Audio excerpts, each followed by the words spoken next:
Hello, I just pressed the live button. Let's see if this is working. I'm trying to see if YouTube is. There you go. There we have it. Hello, everybody. Happy Saturday. What is even happening in the Karen Reed trial? Today or tonight, we're going to try to go over all the evidence and see where we are at. We're going to see if we can make sense of everything and who do you think it's winning at this point. The prosecution, of course, has the burden of proof. They have to bring the evidence to convince the jury beyond a reasonable doubt that she has committed the three charges that she is facing, and the defense doesn't have any burden of proof, of course. However, in this specific case, the defense is bringing a third party culprit defense, which means they are intending to show that somebody else may have done it. So let's get this party started. Oh, and by the way, for all of you guys asking about Whisper, he's well and fine. This is a live video, and I have not rehomed Whisper. And here he is, just waiting for me to be done so we can go outside. He loves going outside. So let's see how we're going to get started. We're going to get started today by going over the defense versus the prosecution and what did they say in their opening statement. So what did we expect from their opening statement? So the prosecution, they said that they have the car missing pieces from the defendant. They were going to show us the defendant insisting to drive by 34 Fairview the next day. They're going to show the defendant asking, is he dead? Or saying, I hit him, I hit him, I hit him. They are also going to show that because of the Aruba incident, the defendant had a fight with Mr. O'Keefe. They were not in good terms, therefore possibly proving the intent. They're going to show that the car was reversing in 24 miles per hour. I haven't seen any of that. Not the car reversing per se. The pieces of tail light, the sneaker found. They're going to show the human hair and pieces of plastic found. The injuries to the skull, fractures, hemorrhage, swelling of the brain, and then the statements, I hit him, I hit him, I hit him. Now, the defense's opening statement was a little different. They're going to talk about a faulty and shallow investigation, the conflict of interest between the Alberts, Proctor, Trooper Proctor, Trooper B, the mirrored video we just saw this week. The evidence keeps presenting itself days after they go and search for the evidence. They're going to talk about Brian Albert being a trained officer in EMT and not going outside at all. They're going to talk about Jennifer Macabe's Google search, how long to die in the cold at 2 a.m. They're going to talk about the bruising in the victim's right arm, being consistent with ferals or animal scratching. They're going to talk about the dog being rehomed, Brian Albert's house being rehomed, Chris Albert's house being rehomed. They're going to talk about Brian Albert's phone being rehomed, Brian Higgins' phone being rehomed, all the rehoming, the trash in the military base. They're going to talk about the Kerry Roberts testimony and the piece of the tail light that was missing, and much, much, much more. So please share, make a comment, subscribe, because this takes a lot of work. And I'm going to tell you something. I talked about humility in the last video, but after going back to Lolly's testimony to find one little piece, like sometimes I want to know, okay, what time did this person see the SUV? And it takes me hours to go through Lolly, asking all kinds of questions that have nothing to do with anything, just to find that little piece of information. So please, guys, show me some support. And we're going to start right here by talking about Karen Reed. So Karen Reed is accused of driving drunk. Let me go back. The night of driving drunk and hitting her boyfriend, Boston police officer John O'Keefe, before leaving him to die on January 22nd. She's now facing several charges, including second-degree murder for the death of Mr. O'Keefe. And she's demanding that the indictment be dismissed, claiming that she's the victim of a massive frame-up job by the state and the local police. So that is her. And before we get started with the jokes and the videos and the mess that this case has been, we're going to take a moment to honor this person who seems to be an amazing guy, who was there to support his nephew and niece, who was there to support another child as their godfather, as that child also lost his or her dad, I believe. And let's just read this because he deserves a moment for us to honor him. John O'Keefe, 46 years old, was a 16-year veteran of the Boston Police Department who was assigned to the Sex Offender Registry Unit, according to the Boston Globe. O'Keefe was raising his young niece and nephew in Canton after his sister and husband died. And everybody in this town knew of his story and admired and respected him. When he lost his sister, Kristen O'Keefe Furbush, to a brain tumor, and his brother-in-law Stephen to a heart attack in a matter of months, he welcomed the opportunity to raise his nephew and niece and build a home and a life around their house. And you're gonna see that when we watch their friends testify, John's friends testify, especially the Greeks, the Colachicians. I forget their name, but they were adorable, and they talk about how John was amazing, and how Karen was actually saying that he devoted so much time to the kids and that he was just so caring, and that's amazing. So for that and many other things that we don't know that Mr. O'Keefe was honorable for, we give him a moment of thank you, and may God bless you and all your family. Sorry, in that nice moment that we were just having, this guy popped up. Ah, this is the main investigator, the lead investigator in the case.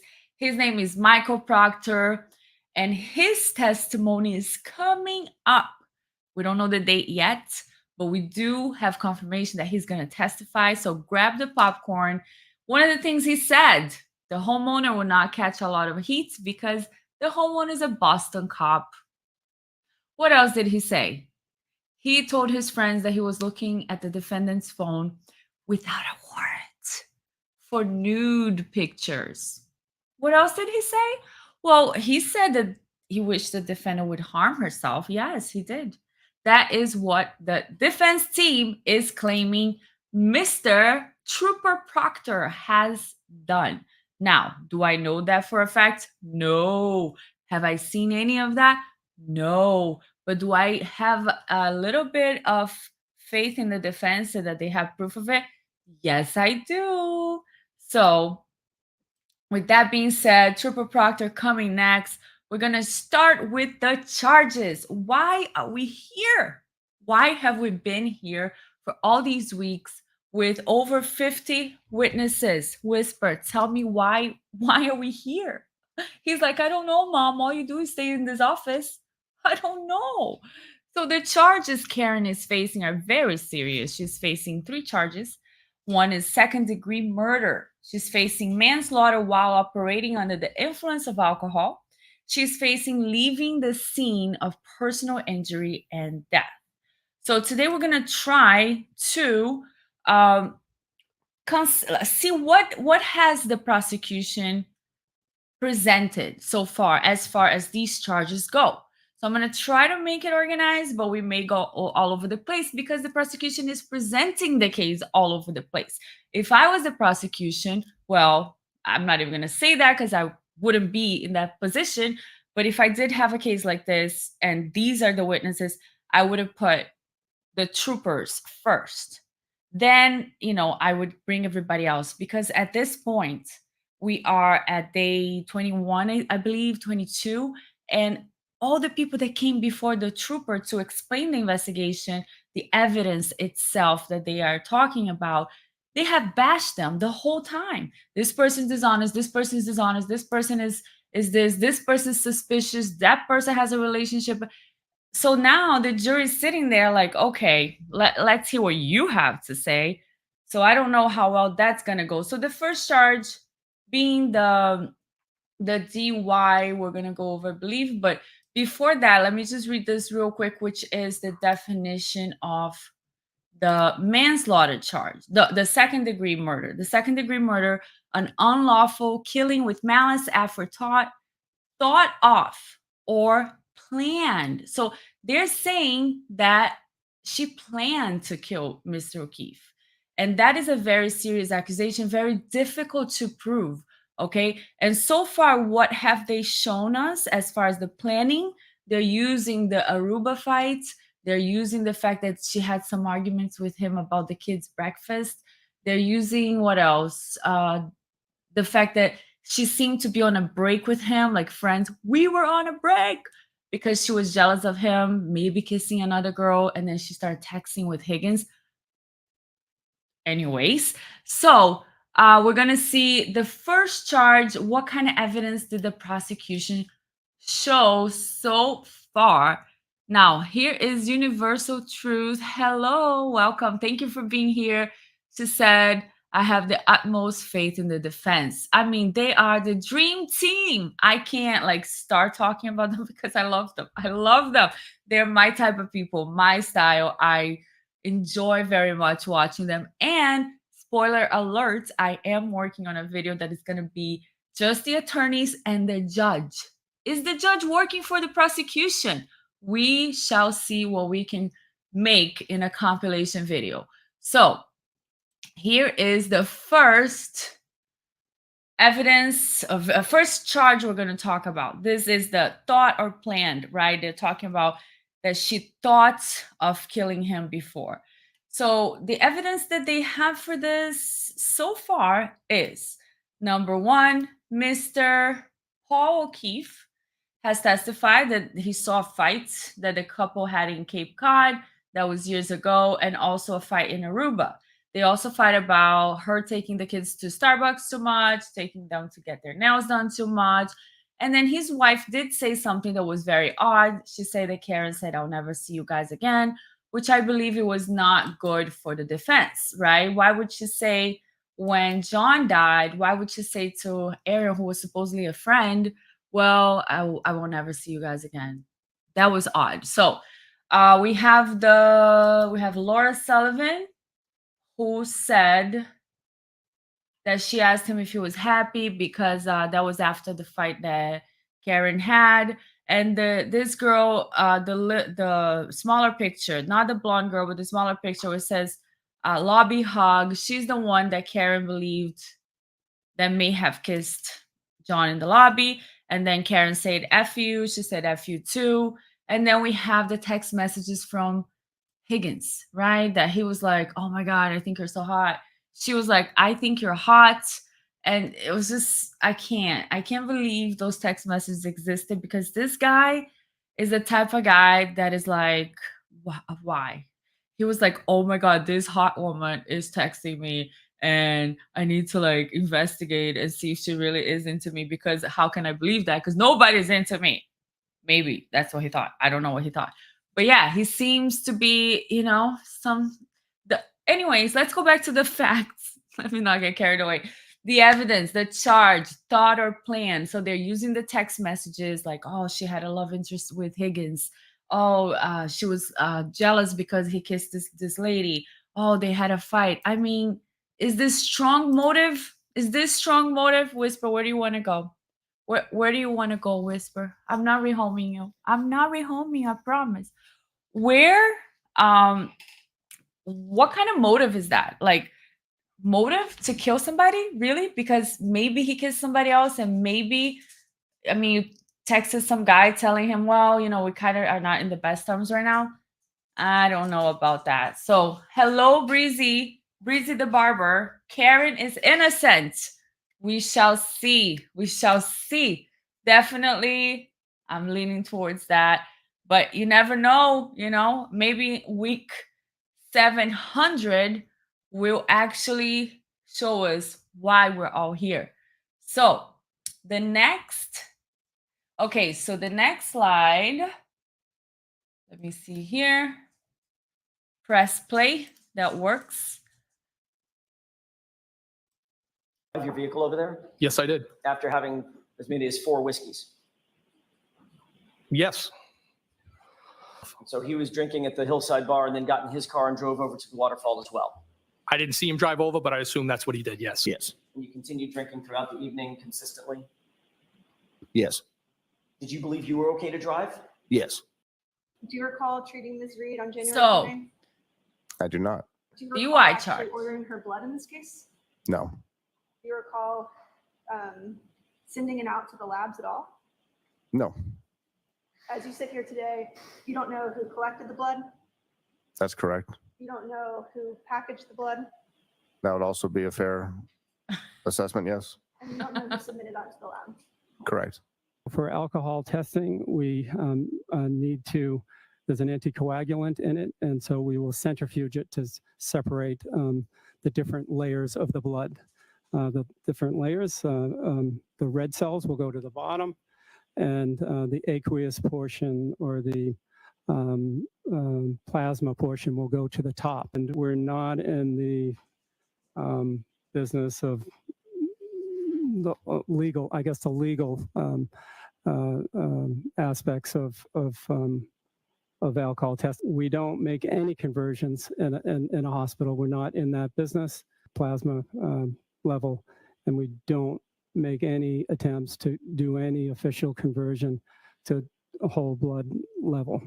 If we did, we'd have to validate, we'd have to do many studies, and we're just not in the business for that. Calculation is essentially another calculation, but it allows you to be able to calculate what the possible blood alcohol content would have been at a time prior to when the blood was drawn. We usually get a police incident report, and that usually identifies the time in which, per their narrative, what time in which they had the last drink. It was at 12:45. What, if any, calculation, what, if any, result did you come from with your calculations as it pertaining to the minimum? So the minimum amount that was calculated would have been a 0.135 gram percent. And then with regard to the maximum, what, if any, result did you get from your mathematical calculations in regard to that? The result was a 0.292 gram percent. All right, so let's stop here real quick. We're talking about, hello, Margot Michelle. This guy was truthful, straightforward. That's right, I liked him too. And so the DUI charge, right? This is why I played Brian Albert and Brian Higgins first, because we have them both admitting, like they have an admission that they were drinking and driving, right? We have so far up to that day where they testified, a lot of people just saying she was drinking some type of clear liquid in a clear glass. Okay, so that wasn't proof enough. Then we have the specialist coming in and saying, this is how it works. The doctor's like, well, I didn't draw her blood. I don't even remember treating her, but fine. Let's be real.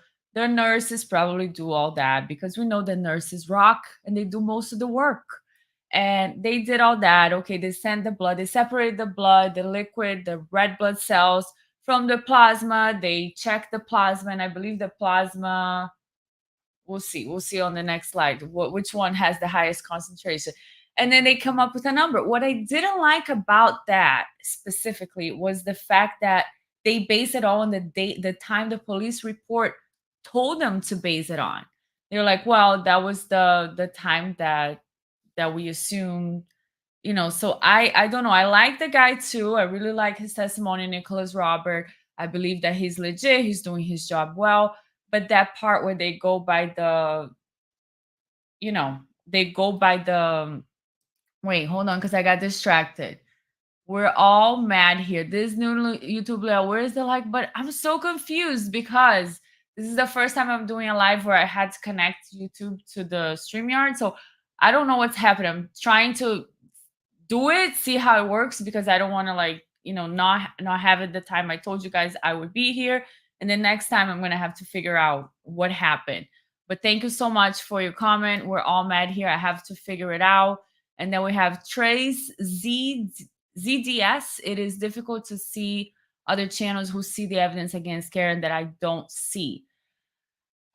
Critical thinking. It's always difficult to watch anybody that is going against what we have in our minds, right? Because it's a human trait. We get convinced of something, and it's really hard for anybody to convince us otherwise. But it is important to always think critically, meaning we think one side and we think another side.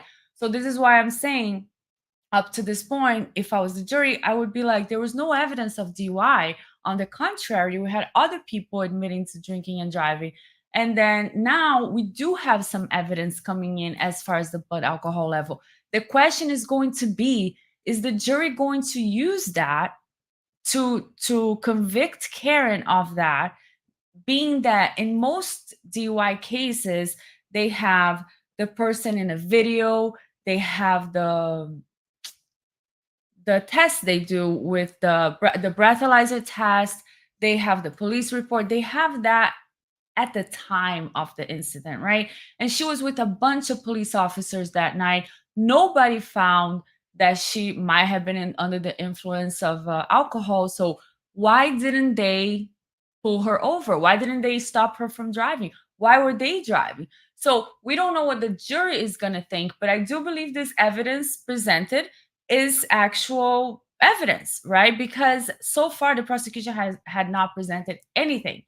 But just as far as the alcohol, I believe this is enough evidence for the charge. But the question is, what is the jury going to think based on everything? Are they going to go with this, or are they going to say, no, I'm not going to convict somebody of murder under the influence based on a test, on a retrograde analysis? I don't even know how it works exactly.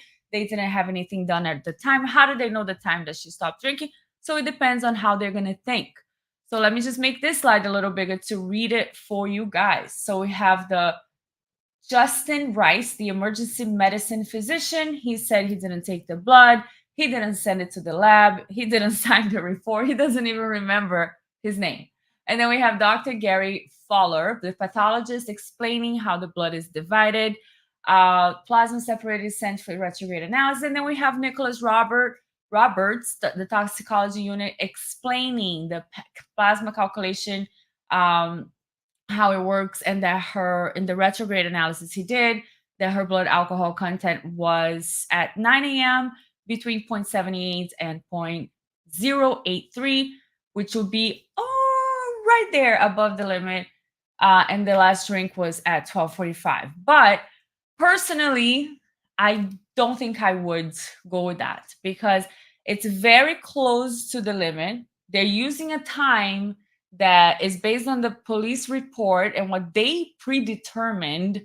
And I don't think it's enough to convict somebody of such a serious charge. But that's just my opinion. We will see what the jury is going to say so far. So let's see some of your comments, because before we move to the next subject, I want to see what you guys have to say. Where's the like button? I don't know. Retrograde, right? That's the name. Brazilian girl. Hello. Brazil in the house. So yes, retrograde is the name of the test that they do to go backwards, right? Then we're all mad here. It has been all the lives I have been on today. Oh, not just you. Thank God. So maybe it's just a YouTube thing. It's not my channel because I'm just learning. I'm so new to this. Chat working okay. Thank God. Yes, that was another thing I was worried about. Will you be doing a video about the supervisor officer and his testimony for Thursday? I have done it, Universal Truth. Trooper B, I have an awesome, I believe an hour, maybe 2 hours video on him, his body language. It's great. Lots of clips. Check it out. Then never take a breathalyzer or feel sobriety at all. It's every lawyer's advice. Right. Don't talk. Don't self-snitch.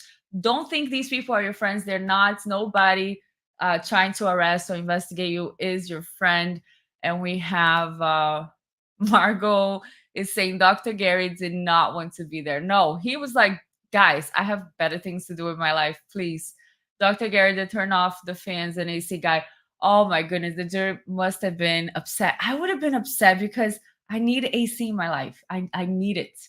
So now I believe we're going to see a video because I'm going to move from the DUI charge to the second charge, which is the manslaughter, the actual, being at the scene. So who are the people that saw Karen Reed at the scene? The scene where the body was found, 34 Fairview Road. So who saw her car there? We're going to check out this video here. Next. And So you're approaching at the same time, is that correct? Yeah, just about, yes. Where did that black SUV go? Probably about kind of right in front of the house, I would say. When you stop in front of the driveway, about how far away from you is the black SUV that you saw? Probably a car length in front of me, a car length and a half in front of me. What, if anything, was in between the truck, Ricky's truck, and the black SUV in front? There's nothing, sir. And when you came out to the truck at the end of the driveway, what, if any, other vehicles did you see in the area of the house on Fairview? Well, before when I went outside, I did notice another vehicle before my brother pulled up. No, he was like fully outside already, and then I went out, and it was just Ricky's truck. And so at some point later, there was another vehicle that came up? Prior. Correct. About how long was it that you were at the hillside? I would say I was probably there hour-ish, give or take. And do you know about what time you left? Probably around midnight. And when you left from there, where was it that you went? I went to pick up my sister, Julie, because she shot me a text asking for a ride. And so you were at the hillside when you received the text from your sister, Julie, correct? Correct, sir. About how long was it after you received the text from your sister to the time that you sort of jump in the truck and start to go over to Fairview? Probably 40 minutes or so. We kind of took our time. She said she didn't she wasn't saying come now. She just said, when you get a second, you come pick me up and bring me home. Or when was it that the last person met? The last, I wouldn't know I couldn't tell you the time. I don't remember times. Well, the last people to leave Tristan. were Auntie JJ, Uncle Matt, Sarah, and Julie. So about what time was it that you left the home on Fairview on that particular evening? Between 1:30 and 2 a.m. And you left with your friend, Miss Nagel, as well as Mr. and Mrs. Macabe, correct? Correct. I don't know exactly what time that would be. I can't even guess. I don't know. I don't remember times. Yeah, so at some point, my friend Julie stood up and said, "Oh, my brother's outside." Her brother was there to pick her up. She went outside to talk to her brother. And so I looked out the window at that point, and she was outside talking to her brother. So his truck was there, and I saw another car there as well. No, he was like fully outside already, and then I went out, and it was just Ricky's truck. And so at some point later, there was another vehicle that came up? Prior. Correct. Yeah, so I saw a truck, which was Julie Nagel's brother's truck, I believe. And that was a little ways, almost like in front of the driveway of the house. And then a little ways in front of it, there was another car that I hadn't recognized before. It was a dark SUV-ish, and that's all I knew about it and could see about it. Ish. Now, similar to yourself, who, if anyone else from sort of the group of people, either in the kitchen or in the house, could you observe near a window or a door that was looking out at? I believe my Uncle Matt Macabe noticed the car outside as well. So before 1:32 a.m., because that's the last people to Matt leave left. were Auntie JJ, Uncle Matt, Sarah, and Julie. Your sister, Caitlin, is that? Oh yes, I'm sorry. Caitlin I was supposedly just thinking of her left as my around sister, like your 1:45. sibling. So she didn't live in the house, so she was the last person to leave. And prior to her leaving is when your Auntie JJ, Uncle Matt, and Yes, yeah. what door and how did she? I would say the side door next to the garage. I went out through the front door. She crossed through the lawn a little bit, but obviously walked down the driveway because we were at the end of it. Is it true that you said that the second time you looked out, you saw that there was a black SUV that had pulled forward, Yes. but the truck was no longer there? Sure, it seems like I said that then, yes. So the truck She is went outside Ryan, to talk to her brother. her brother. And so I looked out the window at that point, So and she there was an outside SUV talking or to her no brother. SUV? So Is his there a truck was truck, there, no truck? and I saw another car there as well. Who was in the house the second time that you looked out the window? It would have been my mom, my dad, Brian Higgins. How long did you stay at the Albert residence in total? From the time you got there till the time you left? Maybe like a half hour, less than an hour. And what time did you leave? Say 12:30, you said? I think I said between 12:30 and 1. Okay. And it was just Ricky's truck. I walked down the steps through the little path, and then down the driveway, and they were parked right in front of the driveway. So they were parked right at the end of the driveway? She said in front, Yes. Lolly. And they were parked right in front of the driveway. So they were parked right at the end of the driveway? Stop testifying. Yes. Objection. Objection. So, who saw the SUV in the front of the house? What time did they see the SUV in the front of the house? We're going to try to make this. I made one slide for each person to try to make sense of this. So on the bottom here, the bottom right, we have Julie Nagel's version of events. She said the SUV was there, but it was prior to her brother arriving. And that when he arrived, he was the only car there. She didn't see Brian Higgins' Jeep. She didn't see the black SUV. Supposedly, her brother arrived there around 12:45 a.m. because he says she texted him. He was at the hillside at midnight and that he didn't go pick her up right away. He took about 40 minutes. Then it takes about 5 minutes to get to Fairview. So he was there 12:45 a.m. Julie Nagel comes out. There's no Jeep from Mr. Higgins. There's no black SUV. SUV was there, but SUV was there prior to him arriving. But when she went outside to talk to her brother, no SUV. She's also the person who is going to say that when she left later, like 1:32 a.m., she saw a blob. She never told anybody about it until now. So that's Julie Nagel's event version from the house. Now, this one is, I believe, her brother. Let me make sure. Yes, on the bottom right here, we have his name, Ryan Nagel. This is Julie Nagel's brother. So he was there at 12:45. It was snowing lightly, right? It wasn't super, like the floor wasn't completely covered. He sees the SUV facing the flagpole right in front of the door. Then he sees the SUV move up a little bit forward towards the flagpole. Julie comes outside of the door as this is happening. That's his recollection. And even before he got to the house, he says that before he got there in the intersection, he saw his friend was driving, saw the SUV. They did the blinker. The SUV did the blinker, and his friend like flashed the lights. Go ahead, go ahead. So supposedly the SUV went before the truck. Then the truck parked right there, and they were all in this line, right? And then I don't know if he said he saw the SUV leave, but Julie's saying when I went outside, there was no SUV. So if that was the case, and the SUV had hit John right there, where's the body, right? And how come nobody saw it? So the next person that we're going to go over here is Matthew Macabe.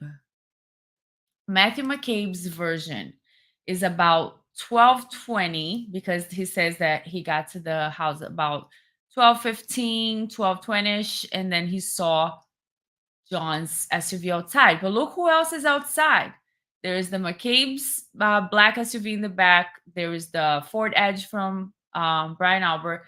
There is Higgins' white Jeep. I don't know if you can see it. It's very small, but we have Higgins' white Jeep right on the left driveway.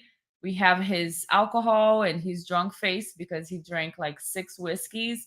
Then we have tire tracks that Matthew Macabe said he saw kind of like as a wave. And the attorneys were like, well, you mean as if somebody had made like a 3-point to, change direction? He said, I guess. But that SUV moved towards the neighbor's house. And that was the time that Matthew Macabe said Ryan Nagel was there. So that's another version, right? Another version completely. Let me see. Who else do we have for versions here? This is Jennifer Macabe. Jennifer Macabe, it's kind of the same as Matt.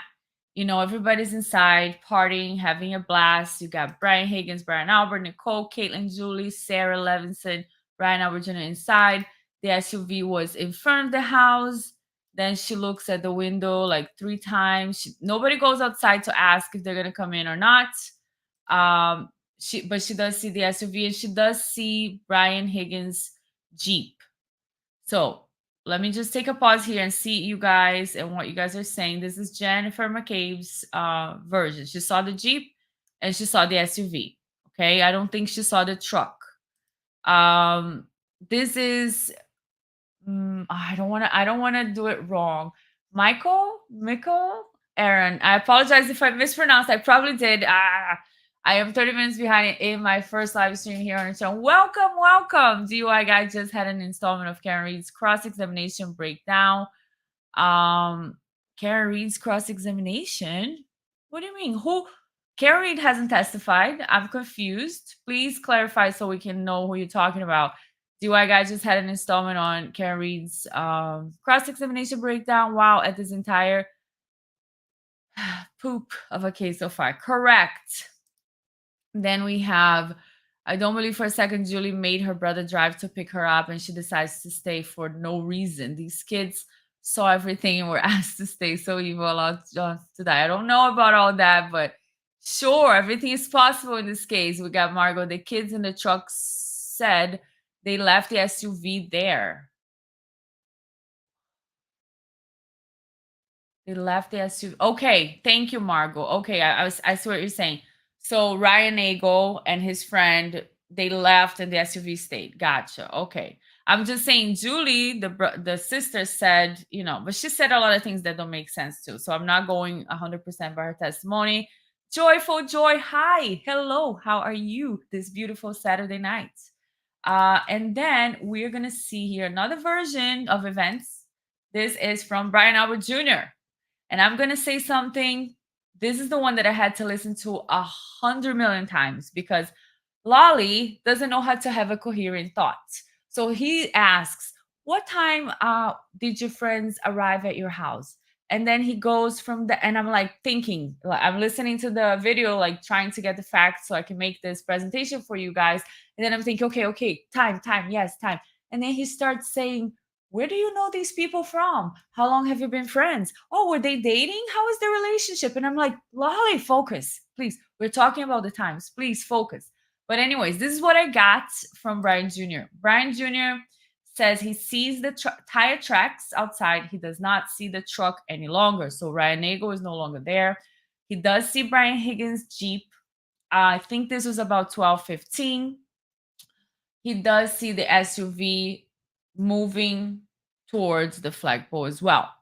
So he's looking out the window, and something he did say the next day, like when the defense asked him, why didn't you look out the window to see what was happening the morning after? He said, I have too much anxiety and I didn't want to look out the window. But the night before, he's looking at the window. And I'm not trying to make fun of him because I completely relate with Brian Jr. when he says, you know, I have anxiety and like I don't know exactly how he phrased it, but I was like, I get it, bro. He said, I get overwhelmed easily. And I get overwhelmed easily when I go outside into the world and everybody's driving and everything is happening and people are just angry and crazy. I get so overwhelmed. I want to come back home and stay with Whisper and just relax in nature. Seriously, that's what I want to do. So I get when Brian Jr. says he gets overwhelmed easily, that he's a homebody, that he is, you know, kind of he's an introvert. And I am an introvert, believe it or not. But I don't know about what he saw exactly, if it makes sense or not. Everybody has a different recollection, apparently, of exactly what happened when the SUV was outside. So this is what the prosecution is using to place her car there, to place her at the scene. So, you know, do we have an exact time? No. Do we know for sure if he was there, if he was dead when she left? No, we don't know that. And everybody in the house is connected. They're related. So that's why the defense is saying, listen, it could have been a lot of other things. It could have been a lot of other people. And everybody's looking at my client because she's the only one who's an outsider. And usually it could be a stretch, but over and over, this case is presenting itself, just like the evidence presents itself. Hello, I'm evidence. I'm presenting myself. It's just presenting itself in a way that is very suspicious. It's very suspicious, and I think the defense is doing a great job. I feel like I'm watching a case against the Albers, the Proctor, the other trooper, and the Higgins of the world, not a Karen Reed case, as I'm sure a lot of you can relate, right? So before we go to the other slide here, let me see what you guys think. We got, I get overwhelmed. Yeah, Brazilian girl, I get overwhelmed if I stay home. That is a Brazilian answer for sure. I'm not the typical Brazilian, because I'm like, all right, I'm done with the parties. I'm done with all the noise, the music, the people. I just like to, have peace and quiet. But I've done a lot of it. So now we're gonna move on to the evidence. So what else do we have that the prosecution has presented so far against Karen Reed, right? Karen Reed is on trial. So what is the evidence? So we got these people. We got 1, 2, 3, 4, four of the first responders that have testified, saying some version of admission, right? They're saying some version of I hit him. And a lot of people that are going against Karen on the Twitter world, on Facebook world, don't do it, guys. It's not worth it to go to those chats. Sometimes I go there to just promote my videos, and people start saying all kinds of things. So we got first guy here, the Canton officer, Steven Seraph. He said, she admitted, this is my fault. Hold up. We got this other firefighter, Timothy. She said, I hit him. Hold on. We got Anthony Flamati. I hit him. Oh my God, I hit him. Then we got Katie. I hit him. Great. So those are the admissions, right? Right. However, when the defense is cross-examining these people, we have holes everywhere. It's like a Swiss cheese of holes, okay? Steven Seraph, the officer, this is my fault. He never wrote in his report that the defendant gave him an admission. She was standing over the body and she said, this is my fault. He didn't write it anywhere. He didn't tell anybody. And then he testified it was an oversight. So are you going to believe that? I don't know. Is the jury going to believe that? Fine. Maybe it's just one case. Then we got Timothy saying, oh, I heard her saying, I hit him. But then they asked him about his memory. He said, listen, I was focusing on life-saving measures. I'm not sure. Then we got Anthony Flamati. Again, I hit him, but not in the reports. Nobody's putting that in writing. They're just coming up with this in 2024 after 2 years. Then we got Katie saying she also heard I hit him, but she's friends with Caitlin Albert. And then she says she's not friends with Caitlin Albert. And they have all these pictures of them together. Whatever. So it's always like holes and holes and holes. What else is the prosecution bringing? The prosecution is bringing the evidence found at the scene, the taillight reconstruction saying the taillight is matching. They're bringing the text messages from Higgins saying that because of the Aruba fight, Karen had motive. They're bringing the drinks from the bar and the counting of the drinks. So here is the evidence that they have found in the snow, the shoe, some of the glasses, and they have found this several days afterwards. They have found, oh, I'm sorry. I was doing my slide and not your slide. Here's the next slide. So they found evidence on February 3rd, on February 4th, on February 8th, on February 11th, 10th, and they just keep finding evidence. And this guy, Mr. Trooper B, please watch his video. I made a video just for him, for his body language is very interesting. He said that he made a point for his, I think oh, here you go. That's the evidence that they have found. I believe that was the first day, but I'm not 100% sure. So he says, well, I told my officers to get out of their way every morning and every evening for however long it took, because evidence would start to present itself. That doesn't make any sense. That doesn't make any sense. That's not how investigations work. If you do have a crime like this, that you have inches of snow and you believe there to be more evidence there, you get a machine. And somebody, thank you, wrote in the comments that they do live close by and they do have a way to melt the snow, that they would have to cover the property. They can melt the snow in that local area and then do a thorough search. Ask for the guy from the search team to come back, make a thorough search, and that's it. You don't drive there in the morning, the evening, because you have more things to do, right, Trooper B? You got like all these crimes to solve. You got helicopters to fly, and that doesn't make any sense from your answer, sir. So then we're going to see a little bit of the investigation on this new video, but let me just see what you guys are saying, because I want to make sure I'm reading them live. We got Deb Tutterow. She says, I call BS, y'all. All right, you heard it here first. Deb is calling BS. We got Brazilian Girl. Me too. This case outrageous. It's like a movie. It's like a Netflix series. It's not even a movie. I'm like, the more I'm covering this, the more intrigued I am. We have Bob C. Let's see what he says. No way does she hit a 62-inch. No, I'm sorry. I'm so bad with it. A 6.2. That's how you say it, right? How tall are you? 5'4". Okay. A 6'2", 220-pound man at 20 miles per hour plus and only have her taillight break. Modern vehicles are designed to crumble upon impact. Have you ever seen a vehicle after hitting a deer? I have not, sir, and I would not like to see anything involving a deer because I love animals so much. But I take your word for it, Bob. I understand that the damage to her car is very minimal. And we also have that video of her hitting a car the night before, probably. So it's like not everything that they present, sure, it could possibly, but probably not, because we always have another explanation for it. So then we have, yeah, Deb agrees with Bob. And then we got MD. As a medical, that's very important. Let's see what MD has to say. As a medical records auditor, it's very important to document what EMTs stated. I find it hard to believe they didn't report that to the ER. Right. So what are we saying here, MD? You find it hard to believe so maybe they forgot, or maybe they just remembered it now.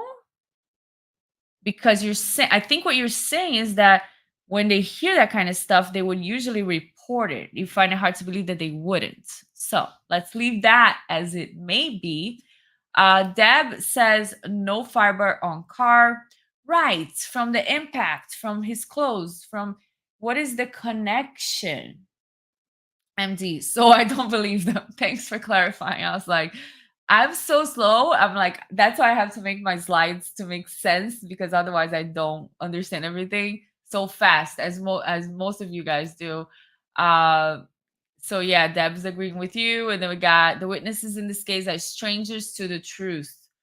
It's hard. It's hard because I have to go back to, there are some of my least favorites that I'm at a point that I can't even listen to them anymore when I have to grab and make videos. Brian Albert, Brian Higgins, Jen Macabe. Oh my God. It's painful for me to hear their testimony again.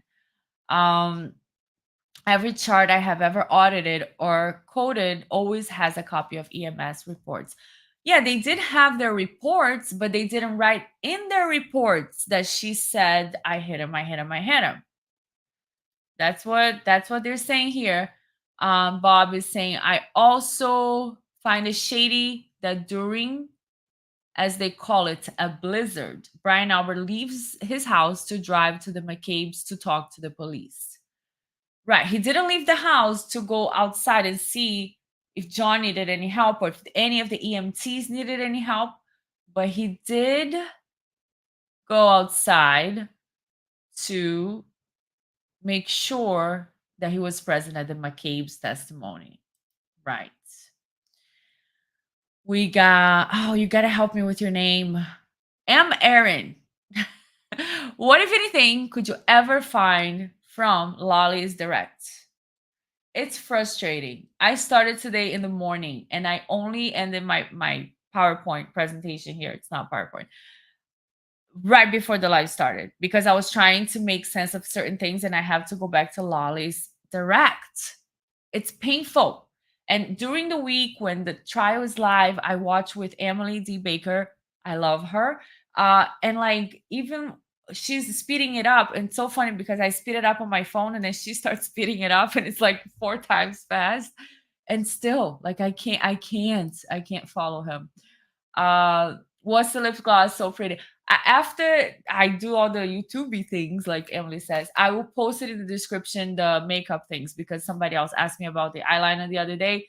And then let's see, MD, I didn't write that well. No, MD, you wrote it perfectly. The problem here is the receiver. I'm the one that is like trying to calculate, and I kind of knew what you're saying, but I was like not trying to accuse you. So I'm like, listen, this is what she's saying. Usually they have it on the report, but this time they don't have it. So she finds it hard to believe. Get it. I got it. And you did it perfectly. I'm the one that, trying to make sense. We have Ask Bob, just found you today. Bianca, oh, thank you so much. I'm so happy you're here. I'm starting this new type of content and with trials. I love trials. And I'm sure you guys love trials too. Why are we here on Saturday night, right? We love this stuff. It's so interesting and entertaining, and it's also a way to learn about the law. And I try to make it a little bit funny and lighthearted so that we can, have some fun with it. And then what else? So now we're gonna go to a video about the investigation, just a little bit, right? I did a whole video on this trooper last few days ago, I think.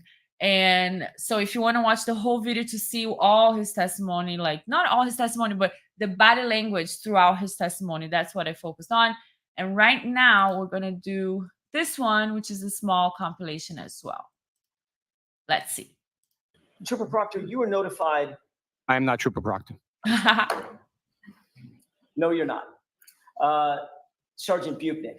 Sergeant Buchanan. How do I say it? Buchanan. Our bags or boxes of items of evidentiary value, how are they sealed? Once the bag is... I'll allow it. I'll allow it. Thank you, Your Honor. His face, I observed the swelling and the discoloration being produced through the blood pooling in the eyelids. Yep. So just your observation. So the swelling and discoloration. I'll strike the remainder of what you've said. As far as that drink during that portion, is that drink number 6 or drink number 7? Objection. Yeah. In that form, I'll sustain it. At this point, she's consumed or is in possession of... Objection. I'll allow it. 6 drinks. Do you know how those cameras work as far as when they turn on and when they turn off? My understanding is that Ring surveillance video is triggered to be recorded through motion. I advised the defendant not to further speak. Objection. I'll allow that. Of course you will, Your You saw Honor. that it was cracked. You actually said, I saw a crack in it, correct? That's what he said. I said, I'm telling you, I said the taillight was cracked.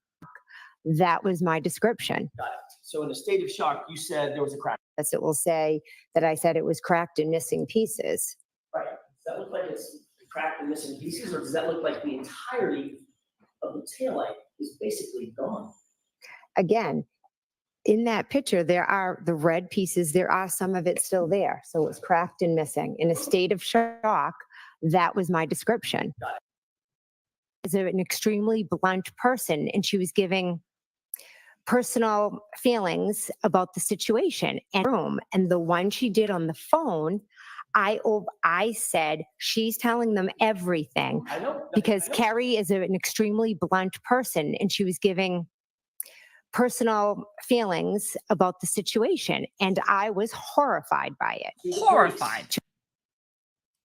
Yeah. And then when I confronted you with the text message where you said She's telling them everything. Now it's, well, I may have heard a couple of things. Which is it? No, she was going on and on and on like she does. And you were listening on and on and on like you do. I'm sorry, can you repeat the question? From this perspective, from the perspective that the jurors are looking at, Okay. from all indications, that would appear to be the right side of the truck, the passenger side of the truck, and that taillight that you can see is the right rear taillight from this perspective, correct? The way it presents itself, yes. And yesterday, during the It entirety of presents your itself. question by Mr. It Lau, presents itself. not once did you mention that this video is actually completely inverted. I did not know. Mr. Lally didn't ask you if it was inverted, correct? That's correct. And if I hadn't gotten up here and begun questioning you, that would be left uncorrected, correct? Objection. Sustained. Suspicious. Oh, the Let's play it ghost. for about 10 seconds. The ghost of Brian Higgins that arrives 9 minutes prior to the SUV arriving at the Sally Port. And all of a sudden we have a shadow Pause it. on the inverted video. Did you see another person just appear toward the rear end of the car? There was a fog of some sorts. It did It was a appear as ghost. I if saw a the person legs. was actually in. There was two people back there, and two people walked away. Oh, the car hitting. Yeah, possibly Karen Reed hitting John's car the night prior, where her taillight could have broken or just like stayed hanging there. Pause there for a second. Now, as far as the operator of that vehicle, are you able to observe who that operator? Glass on the bar, as We well have as other Counting beer the bottles. drinks that she drank. Gentlemen, you can take that down. Phone, isn't it? I had every right to do that. Oh, I didn't ask you about your rights. he's my favorite. Asked you what He's you did. so Objection. not smart. You destroyed the phone by removing the SIM card. Correct? Objection. Sustained. Did you do that? Did you pull the SIM card out? Objection. Did you pull the SIM card out of your phone? Your Honor, to the best of my recollection, if I did take the SIM card out, I would have, if I was, when I threw it away, if I was going to take it out, I If would I- break it or cut What? it. Oh. But I did not wipe the phone. I did not take If I anything else did it, off. I it. would have If I was done going it. to throw the phone away, what? that's why I would have done. Okay. You know, as an ATF agent with electronic data experience, when you pull the SIM card out and break it, and then throw the phone away and the SIM card away, you don't need to wipe the phone. Objection. Sustained. Mr. Jackson, that's it. Your Honor, One more question. Which is, this pisses me off, right? Lolly goes on and on and on about who's winning the basketball game before you guys go there. Oh, did Ryan break up with his girlfriend? Well, how long did they date? They did it for a year. What kind of music was the band playing? And then when Alan Jackson, super attorney, is actually asking about the crime, about the suspicious activities, she's like, enough of this. I'm sorry, jury. This is taking so long. Please, judge, please. I'm gonna do this in 30 seconds. We see you, judge. I think. You were aware that that there was a court order that you not alter, delete, or destroy, or in any way manipulate your phone or the electronic data associated with it, correct? Objection. As to what date? Okay, so that was the video I wanted to show you guys. So irritating, the judge. Seriously, I'm gonna work on a video from the attorneys, the judge, Salman Lally, because I can't really watch him a lot. But we're talking the investigation. We're talking the holes. What the why is Brian Higgins wiping his phone, driving to a military base to throw away his phone, and what is even happening? Why are these people selling their homes, rehoming their dog? That is the worst thing for me. The worst part. The worst part is to think of the dog, you know. Let me read some of your comments. We got Libby3. Hello, Libby from Ontario, Canada. There's a lot of snow over there. I've never seen snow, Libby, and it must be so beautiful. She said, found you on the Aussie Insider. She's great. Aussie Insider, shout out. She's awesome, and she featured me on one of her videos, and that is so helpful. We got Brazilian Girl. Try watching Melanie Little Trials. Seems she knows everything about this case. It's so hard for me because I'm like an Emily lover. Like I am an Emily fan. But I'll try. Maybe I'll try if Emily's not streaming. It's hard for me to watch a try without Emily, to be honest with you. We got Bob C. That was hilarious. Think he did it intentionally. So that's when he called Trooper B, Trooper Proctor. I love that so much. I love that so much. I love when Brian Higgins says, if I would have done it, maybe I would have done it this way, but I didn't. Well, did you throw it in the trash? I didn't. I don't remember. I love that. And I love when he says, Trooper Proctor, I'm not Trooper Proctor. And he says, well, Buchanan. And he says, it's Buchanan. And he says, it's Buchanan. It's just gold. It's just gold. I don't know if he did it intentionally. I don't think he did it intentionally. Not there. I do see Alan Jackson doing a lot of things intentionally, but somebody else posted a comment on my other video from Trooper B saying they do think that he did it intentionally. And I said, well, that is good acting because he did it in a way that it was like not so, I couldn't really perceive it to be intentional, like sarcastic. Aaron, I've been watching DUI guys streams and follow-up videos as well as in civil law. They're great. Yes, I have definitely watched DUI guy and I've definitely watched uncivil law. If you guys do like this channel, please help me to grow. Like maybe make a comment or between your chat over there to bring more people to say, hey, check out this girl. She's doing some body language videos and all kinds of lives. Then we got Margot Bobsey, I believe so as well. That it was on purpose, right? Okay, I get it. I get it. It just hit me as a count record now. Like you said, it's too funny. I'm laughing. We have, you guys are just having a conversation between you, which is awesome. Chat, have fun, go for it. But I'm going to read it anyways. Melanie Little been following this case for a long time. She covered every pre-trial motion and read all the documents. She's a lawyer too. Yes, I did see some of the pre-trial motions and the judge was super against the defense there. And I was thinking about going back and trying to watch some of those to get some video clips, but I'm not sure I'll have time because this week we're going to have trial all week, except for one day. Bob C., how could any juror believe anything these witnesses are saying without inconsistency? I mean, I don't know. I try to think of it this way. Like when I listen to a whole day, right? A lot of times, because we do have time to go on the chats, we do have time to read, to go on Twitter, to see more evidence. We have time to do all these things. But after the witness finishes, what I try to think is, what is the feeling that I get? So, for example, with Carrie Roberts, right? After she testified, I was like, what is the feeling that I got?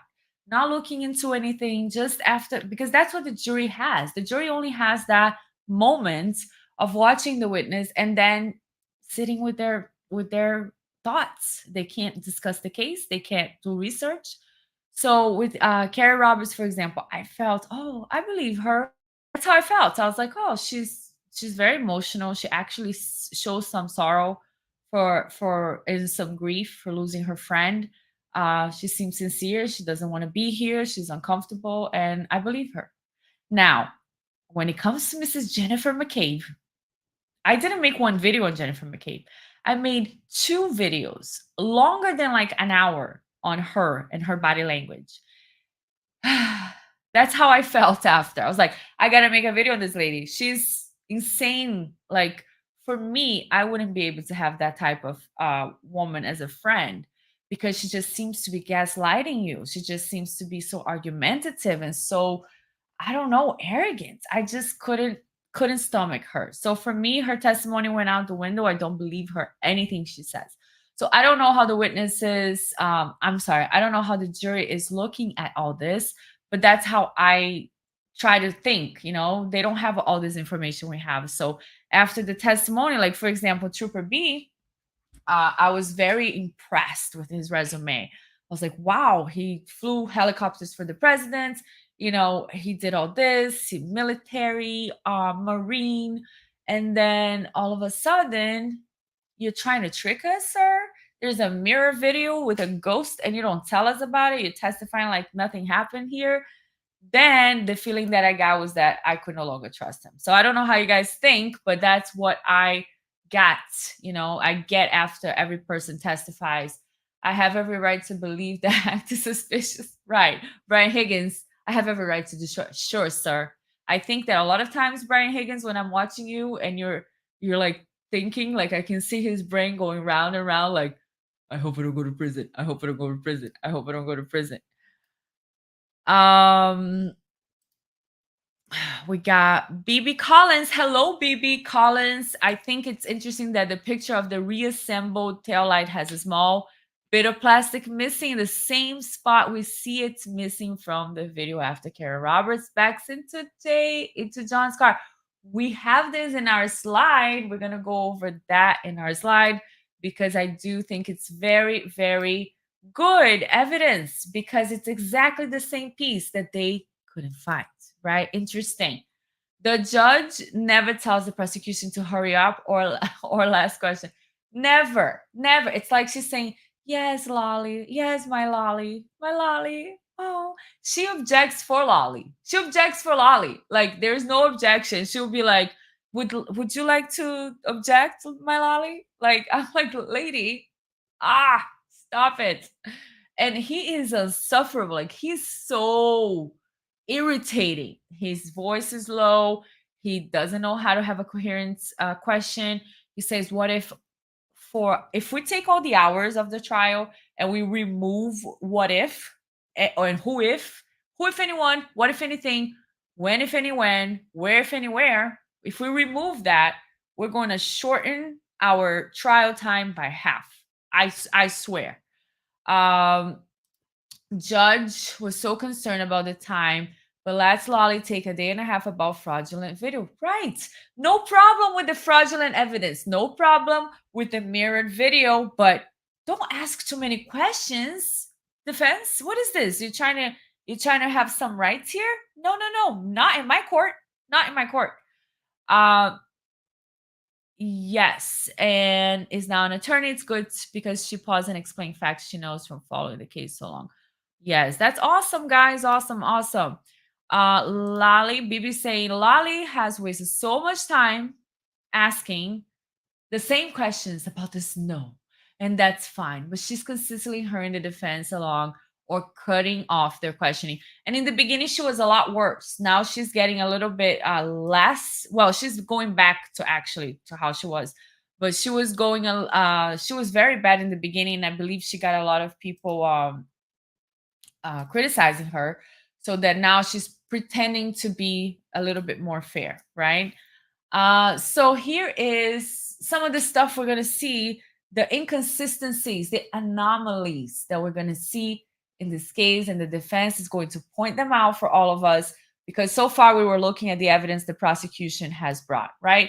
So this Michael Trotter, the very sweet guy, I love his testimony. He's like, Yanetti's coming in hot, type A personality. Like, do you remember exactly the time and how many times did Proctor call you and ask you? And the guy's like, sir, listen, I'm just a guy who plows, who makes the schedule for the plowing. Please don't come in so hot. And if I tell you, I know the time, you're going to ask me exactly the time. And my memory is not perfect, sir. Yanetti's like, it's okay. It's okay. Relax. I love this guy. But guys, send nudes here. Mr. Michael Proctor with the handcuffs. Look at the handcuffs. He asked for the plowing schedule for 34 Fairview Road the night of the incident, the day after of the incident. What? Why do you want to know who's plowing? Why do you want to know who's plowing? Very suspicious. So, I don't know. Did this guy ask you who was on the plow list for January 28th? Yes, he did. He or another trooper, but Yannetti suggested that Trooper Proctor asked him for the list of names, the houses, where they were gonna go. We got this guy, another hole in the investigation. This is Link, right? Sergeant Link. He was involved in defending Chris Albert in a fight in the past. And he's one of the first responders in the scene.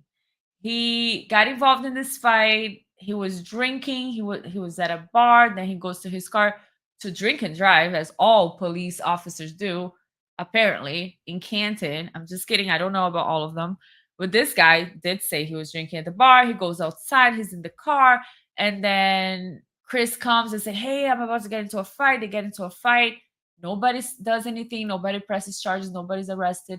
The next day, the people that were in the fight press charges against this guy here, Sergeant Lank. And then they bring charges against the people because they have all the power. I got the power, right? That's what this is all about. This case is all about these people showing how much power they have. I mean, at least that's what it seems like it. Now we got this guy, Kevin O'Hara. I like Kevin O'Hara. I think he was trying to make his testimony a little bit lighthearted. You know, he was trying to like make a joke with the defense, and he was like, and the defense was like, and he was like, awkward. And I like him. It wasn't his fault, guys. You know, he was called to go into the scene to look for evidence. Hey, look for this specific evidence that we left right here, this specific place. And he went there. He found the specific evidence. They said, this is going to be right there. And he found it. So, but I like him. You know, I'm just saying it's weird how they work over there. He said there were about 18 inches of snow on the ground. They were using headlamps, shovels, rakes. They uncovered 6 or 7 pieces of tail light and a sneaker. Investigators told him exactly where to look, exactly what to look for. And they found it. They give themselves a grade on how they performed. So here's my performance, A+. I think I did well. Thank you. Congratulations to me. That's how they work in his department with the Massachusetts State Police. But a few days later, after he goes, we got more evidence showing up. We got more stuff showing up. We got cups. We got straws. We got glasses. We got shoes. We got hats. No, I believe the shoes were first. This is the hat. We got all kinds of evidence showing up because why not, right? And we just continue finding them because Trooper Proctor, I'm sorry, I'm not Trooper Proctor. Trooper B is continuously driving by 34 Fairview Road, and the evidence continues to present itself. Now, we have this lady who I also had a hard time watching because she's so the same face. Like, she's the same face. Every answer is like, I'm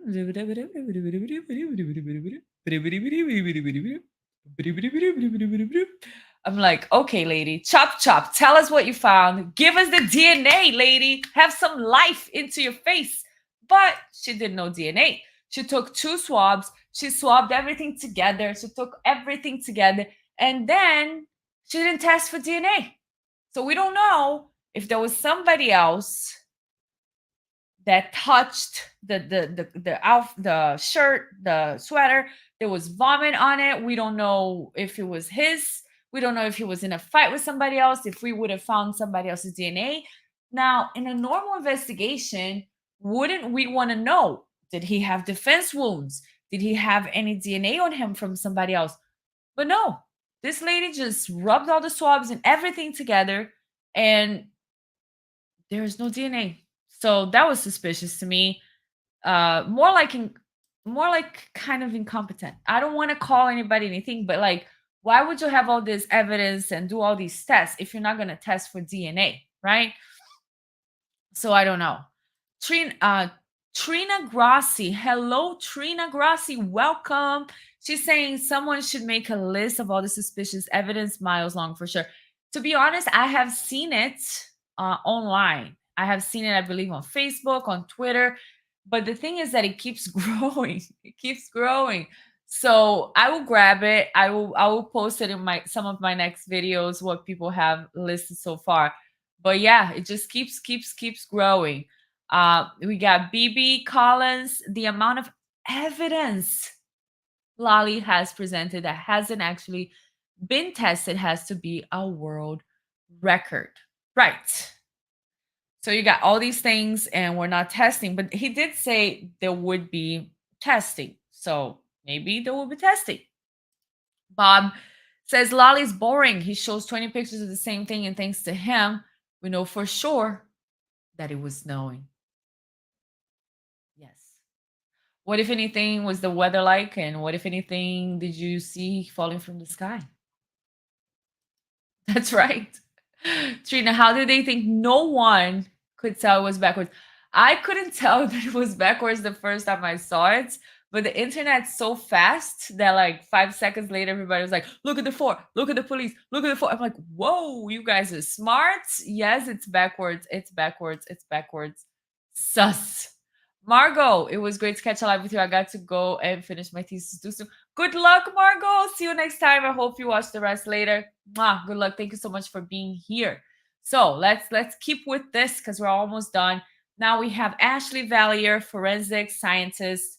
She comes and she talks about apparent plastic, not plastic, and she talks about the taillight and how it was reconstructed. So this is what the comment was before when we were talking about the taillight. So let's notice the piece that was missing. And now we're going to watch Carrie Roberts talk about this piece. With reference to those observations, or when you were looking at the rear passenger taillight area of Ms. Reed's vehicle, how close to the vehicle were you when you were making those observations? Right in front of it. There was one piece, like a rectangle encapsulated, like whatever was broken. I remember there was one piece of metal sort of sticking out. So if it was an encasement for a light of some sort, I remember looking at it and the piece was sort of sticking out, and I thought someone's going to catch their sleeve on that or something. And breathing. The breathing into the microphone, Lolly. Is there a question? Is there a question? Lolly, you alive? Now from there, when you arrive at the house, you go into the house. There you go. That was all with the tail light. Ask Bob. Bianca, you have this charge so dialed in. Very impressive, very funny. I hope the defense is watching you. Just subscribe today. Thank you, Ask Bob, and welcome. I am so happy you're here. Really, I am. And yeah, I've just been watching this chart over and over again. And it's like in my head now, and I sleep and I dream of it. And I hope that it goes away after it's over. But thank you so much for watching and being here. And then we have the next one about the evidence. And state witness Christina Hanley. She gets some broken glass. She tests the broken. Does she test the broken glass? She did test the broken glass, and there was no physical match. Broken cup, broken glass. Okay. Then we got the other anomalies, right? That we talked about already. The video, the 4 inverse, the police inverse, why are you guys doing that? Why are you trying to trick us? I think that once here's the thing. I'm a very trusting person. I usually make friends and you can trust me and all of that. And I am very genuine when it comes to friendships. But when somebody tries to take advantage of me, or somebody tries to do something like that, or betrayal in some type of way, I'm pretty hard to get over that. And in this case, the jury is looking at all this, and after they do this mirror video, it's like, are you trying to trick us? Are you trying to take advantage of us? We're tired. We're sitting here for hours listening to your what if anything, and you're trying to show us something that it isn't, as if it was. No, Lolly, no, I wouldn't get over that. Then we also have the time when Matt Macabe said, tell them the guy never went into the house. Exactly. Brian Albert answers. We have this solo cup guy here on the bottom. He is the one that when the defense asked, hey, are you going to go inside the house and look if there was evidence of fights or struggle or any pieces of anything on the floor? He's like, of course not. Of course not. That's Brian Albert's house. Why would I do that? Of course not. So then she's being harassed he was not at the house when John was there, so I drove him home. So people are harassing him saying he was at the house when. Now, wait. Don't play. Wait. So then that was Allie Macabe. I think she's gorgeous. The girl is gorgeous. And I feel for some of these kids, you know, being involved in this, I hope that they can have a normal life. And I hope they were not involved in any nefarious things. Do I know? I don't know. Okay. But at this point, since I don't know for sure, I hope the best for them. And she is talking about Collin Albert was not there when John was there, which is another piece of evidence for the defense, right? It's like, hey, didn't you guys, everybody say John was never in the house? So why are you texting in a group text saying, tell them that he wasn't in the house? Exactly. And then you got Allie Macabe saying, well, Collin wasn't there when he was there. So, right. And then we got the 22-second phone call. Can we have a conversation in 22 seconds? Brian Higgins says, no, there's absolutely no way you can have a conversation in 22 seconds. Nothing substantial, at least. And then later, which I don't have that clip, I have to find it. I think his attorney is there and he says, no, Your Honor, I just need to talk to him for 10 seconds. So I have to put that together because that was funny. But let's listen to this 22 seconds call I created.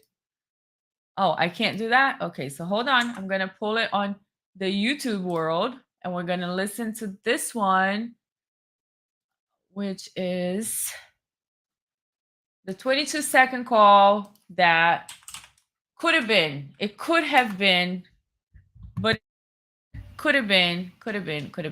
One second. Let me share this so you guys can see videos. Where is the 22-second call? Right here. Let's go. Brian Higgins. It's Brian, last name Albert. Watch for the clock. It was Doc. Whiskey on the was 3 to bottom. 4. At least a couple. Fooling around. The TV was on. I remember the phone being on the bed. I threw the phone away. My phone was upgraded. Do I know how to get rid of information? I mean, I think there's different ways you can wipe your phone. My best friend. He's a coworker of mine. He has a level of expertise more than myself. You wipe your phone. Correct that it becomes a brick? If I did take the SIM card out, I had every right to do that. Objection. Sustained. I'm going to do that one more time. Just want to pause. Michael, thank you. Thank you so much. Yes, that's what I was thinking.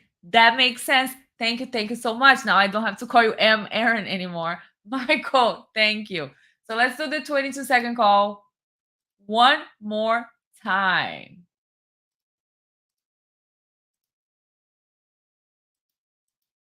Brian Higgins. It's Brian, last name Albert. How deep is that plow? It was Doc. Whiskey, I think it was 3 to 4. At least a couple. Fooling around. The TV was on. I remember the phone being on the bed. I threw the phone away. My phone was upgraded. Do I know how to get rid of information? I mean, I think there's different ways you can wipe your phone. My best friend. He's a coworker of mine. He has a level of expertise more than myself. You wipe your phone. Correct that it becomes a brick? If I did take the SIM card out, I had every right to do that. Objection. Sustained. Objection sustained because she sustains all the objections in the world.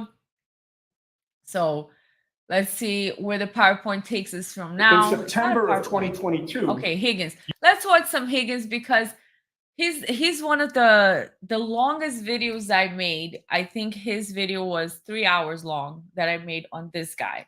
And he just amazes me. He's a special agent. And yes, he's special, all right, because he does believe he's making sense. He's like, I threw it in the trash with the rest of my trash. That's smart, right?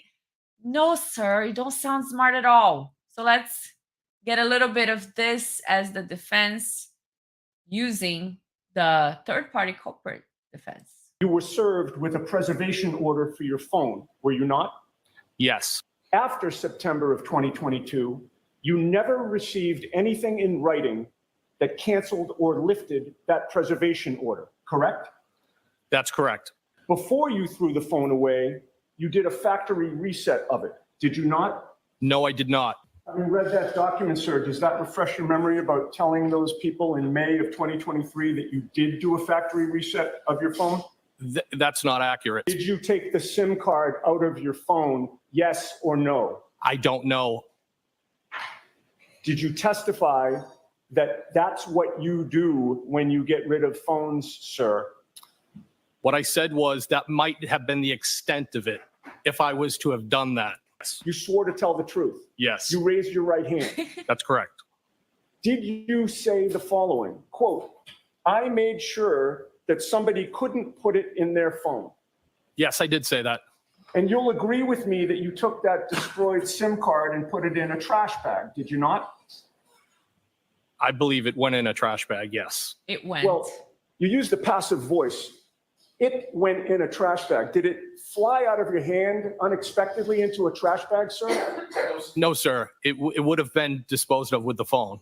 Can you answer that? Are you reluctant to say that? No, Your Honor, I put it in a trash bag. Or with my And then trash. you- Well, I was cutting through the base, and I believe how I Did you testified drive to a was military base, sir? I was cutting through a base, Did yes. you drive to it? Yes, sir. And then you put both the destroyed SIM card and the phone itself, which were in a trash bag, into a dumpster on that military base, did you not? I believe that's what I did, yes. So the only place you knew they existed was on your old phone, correct? Yes, that's correct. The same phone that you put into a dumpster on a military base with a SIM card removed from the phone and destroyed, correct? Well, I did throw the SIM card and the phone on the military base. Right, and the SIM card was destroyed. You've already testified to that. I said to the extent of if I did that, I would have done that. If I did that, I would have done that. What is even happening? I can't. Brian Higgins is one of my favorites. He is one of my favorites. It's like you can't pay for this stuff.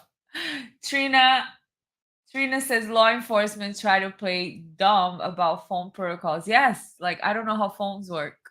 Phones? What? When I trade it in, I don't know what happens to the data. Do they keep it? Do they go through my fake pictures? It's just like Bob C. Funny they don't know or recall when the defense is questioning them. Oh yeah, the cross and the direct are extremely different.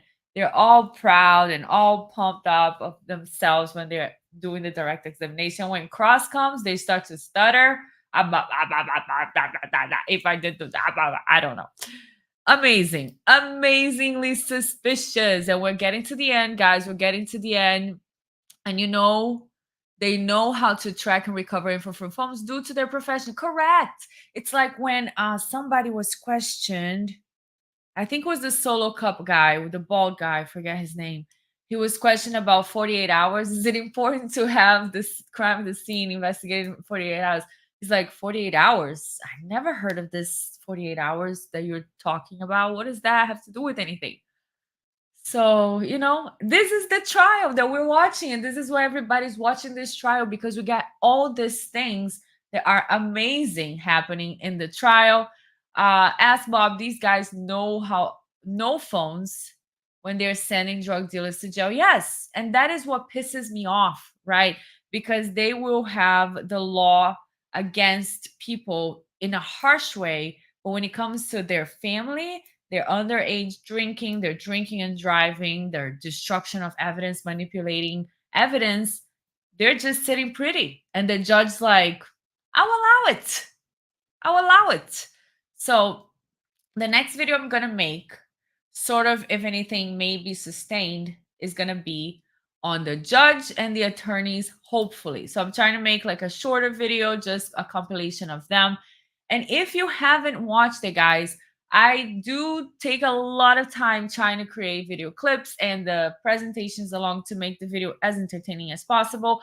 Not like this live, more concise when I pre-record it. And I have made one for Trooper Buchanan and all his body language during the cross-examination, during the direct examination. So please check out on my channel. This is what the thumbnail looks like. We got all his faces and how his demeanor changes and what can we catch from his body language. We have one for Collin Alberts because I did one for the McCabe's. I'm sorry, the McAlberts. But Collin Albert, I did one video just for him, also with his body language and the best parts of his testimony. I made a video with all the McAlberts, all the family. And here we got BB saying your slides and graphics are fantastic. Thank you so much. I do enjoy making them. I get carried away. That's why I spend so much time in my office and my dog's looking at me. I did this one, day 17 is Brian Higgins video. This video is about 3 hours long. It was a great video because Brian Higgins is just so not the smartest guy in the room. And he gave me a lot of material. Then what else did I do? Then I think I have some summaries. Oh no, I'm sorry. I was going to skip the best one. Miss Jennifer Macabe that wouldn't see an alligator if it was between her and the defense attorney. I made 2 videos on her body language because she's phenomenal with her body language. Her micro expressions are absolutely insane, and we have so much material. So we have the one that looks like this as well. So she had 2 days, so part 1, part 2, and she even says to the attorney, "Oh, you can continue." He's like, "Oh, thanks, Jennifer," because she does seem like she's the one. She's the one doing she's the one making the calls here, right? Then we got these videos that I made, which I'm gonna release some of the, I think the 2 next ones, but I have days 1 through 5 concised in one video. Then I have days 6 through 10.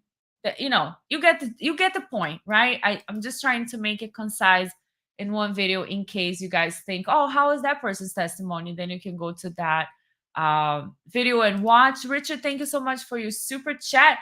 I think this is my first super chat ever. So I'm going to celebrate. Yay! This is amazing. Thank you so much, Richard. And yes, so let me see if there was any other videos. We're coming up with Proctor next week. Hopefully it's going to be next week. And I'm going to end here for a great night for everybody. Thank you so much for being here. Really, really appreciate it. I hope you guys come next time. And Proctor is coming next. Am I going to make a video on Proctor? Oh, yes. Oh, yes. Stay tuned. Guys, have a good night. Thank you, everybody, for being here. First super chat, Richard. Thank you. Thank you, Trina, BB, S. Bob C., everybody, Michael, Aaron, everybody for being here. And I'll see you guys next time in the comment section. Have a great day.